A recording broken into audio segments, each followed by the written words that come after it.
Hi everyone, and welcome to today's Course in Miracles channel. My name is Deborah Fraley, and welcome to today's message. So today I'm going to revisit the message that came through on June 9th, which was about Armageddon. And when I did the light, that was the download that I got from the Divine. And then when I did the light language activation, just to clarify and bring through any additional information, I was seeing a yellow and black circle sign, which was very clear to me that it was, like a danger sign. So I went and did some research today. I kind of just let the information come through for the last couple of days, just to kind of integrate it. And then I got the nudge and the information and the clarity on what I needed to bring through some additional information about that message.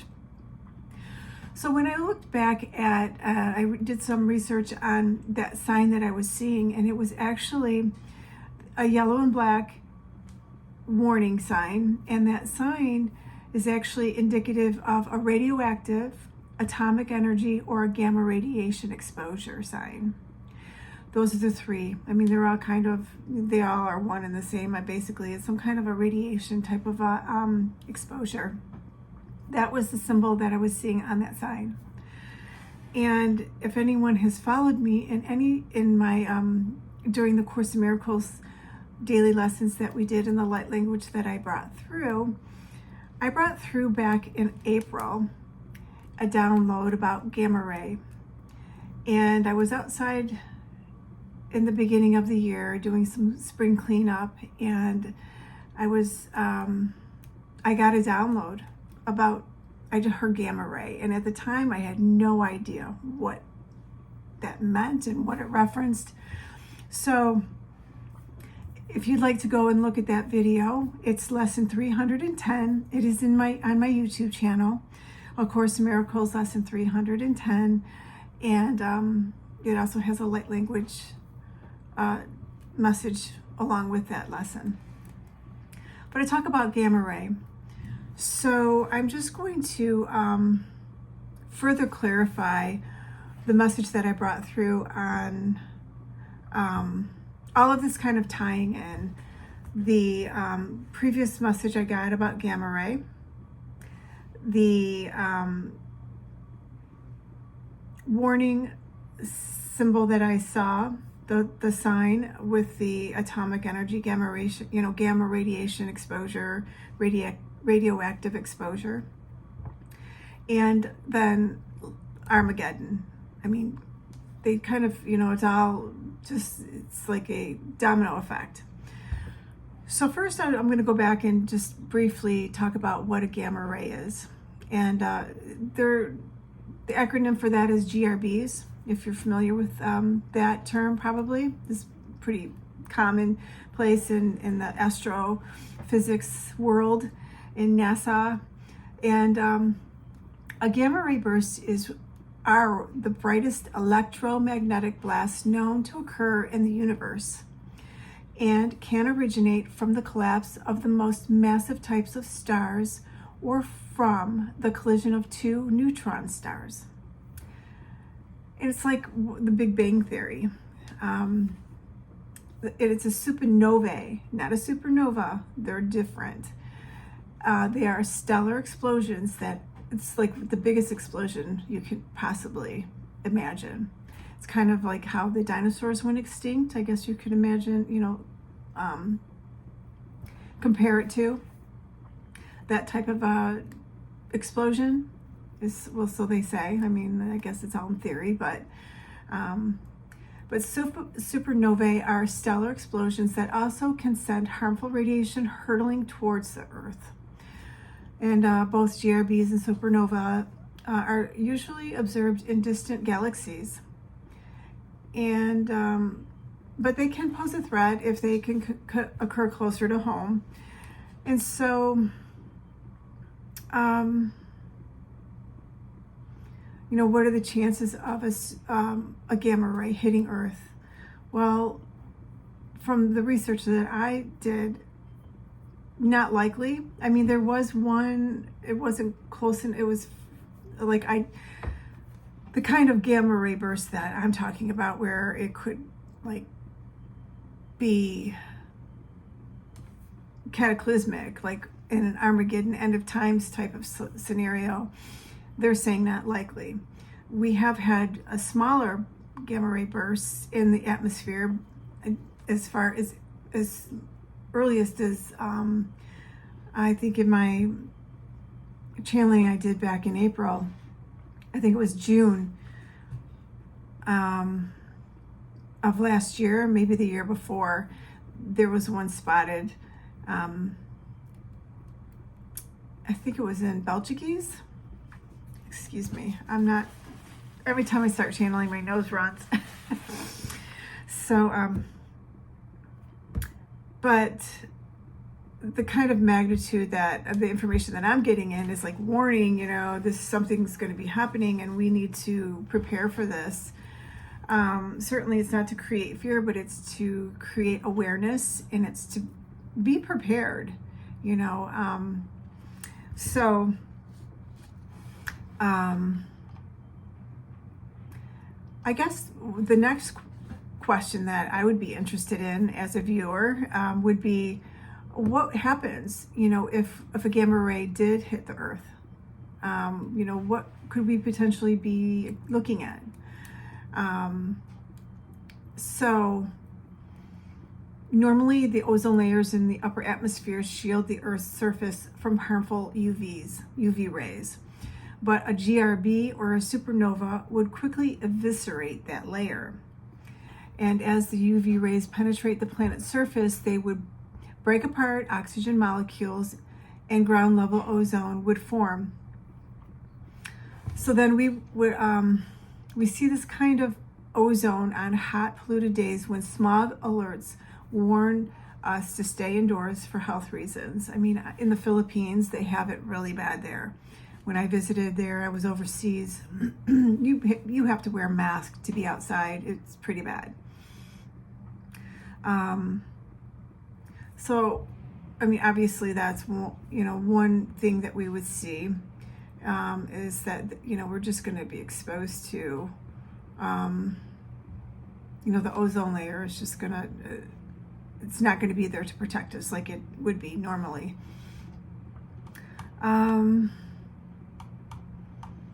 Let's see. And then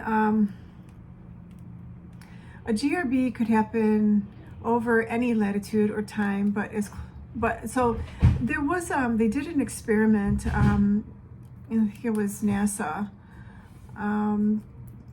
did an experiment, and so why are they doing an experiment if they're not thinking that we're going to be having any gamma ray exposure in the next 200 years?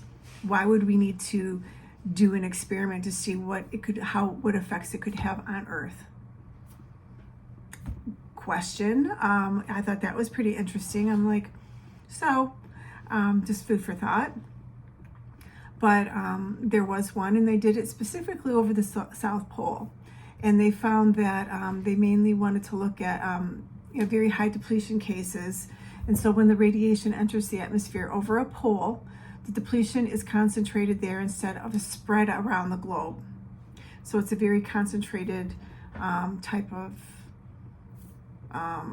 radiation produces the chemical changes, and the reason for this is because the radiation produces chemical changes in the middle atmosphere, and the atmospheric transport from this region is mainly towards the pole, making the effect of the GRB most extreme in this location. As a burst at the South Pole fits in with the theories of the Ordovician, I'm not sure if I'm saying that right, extinctions, because the measured extinction rates match the models that predicts latitude-dependent biological damage. So, it's really unclear, understanding what causes, it could be a mass extinction, depending on the magnitude of the explosion, or, it could be isolated into one area. It just really depends. But, regardless, I mean, there are things that you can do to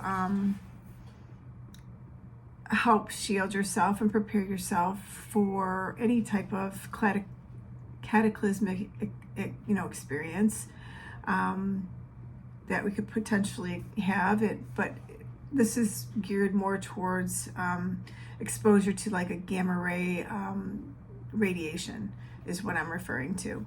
And according to the EPA, there are 3 things to do when to reduce the harmful exposure to a GRB radiation exposure. So they call it time, distance, and shielding. So the first one would be limit time of exposure. Obviously, you'd want to, let's see here. For people who are exposed to the radiation, in addition to natural background radiation, limiting or minimizing the exposure time reduces the dose from the radiation source. The second one is to increase your distance. So move as far away from the area that was affected as possible. So just as the heat from a fire reduces as you move further away, the dose of radiation decreases dramatically as you increase your distance from the source. And thirdly, using a shielding source, such as lead, concrete, or water, which I thought was pretty interesting, water. So a barrier such as lead, concrete, or water provide protection from penetrating gamma rays and X-rays. This is why certain radioactive materials are stored underwater or in concrete or lead-lined rooms, and why dentists place a lead blanket on patients receiving X-rays of their teeth.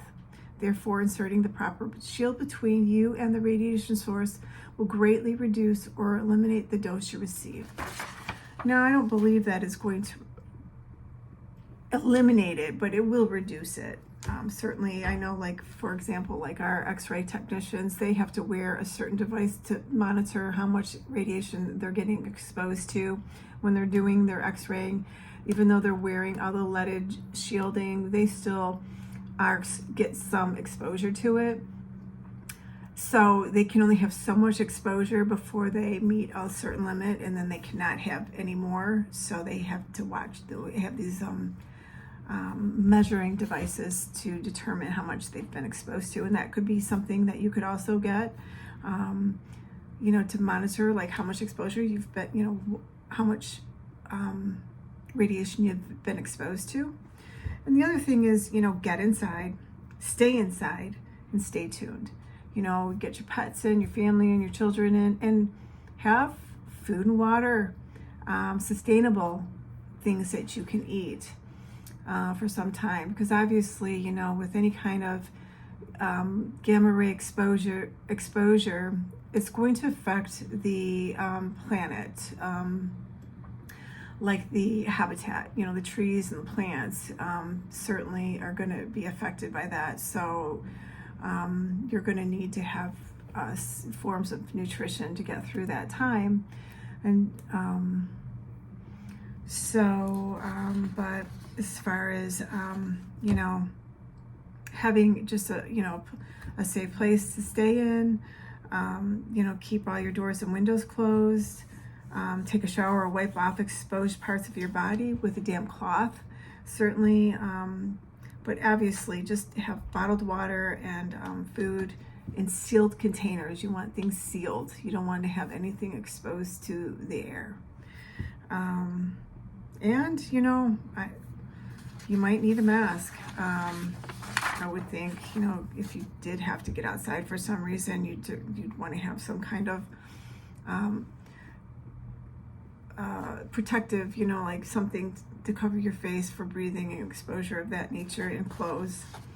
But there are other resources that you can look up this information. Like I said, this came from the EPA. So, I can't believe I'm bringing this information through. I don't know. Well, I don't want to say I don't know, because that's not true. Spirit's guiding me to bring this information to you.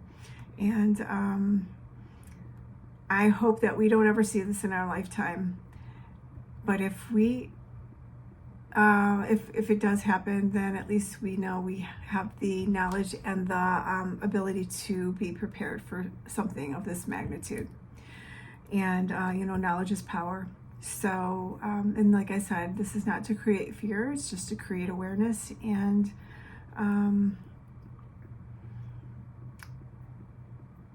just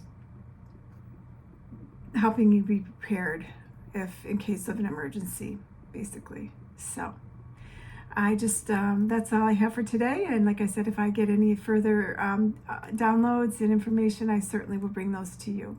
So I'm sending you so much love, blessings, and abundance, and I hope you have a beautiful day. Namaste.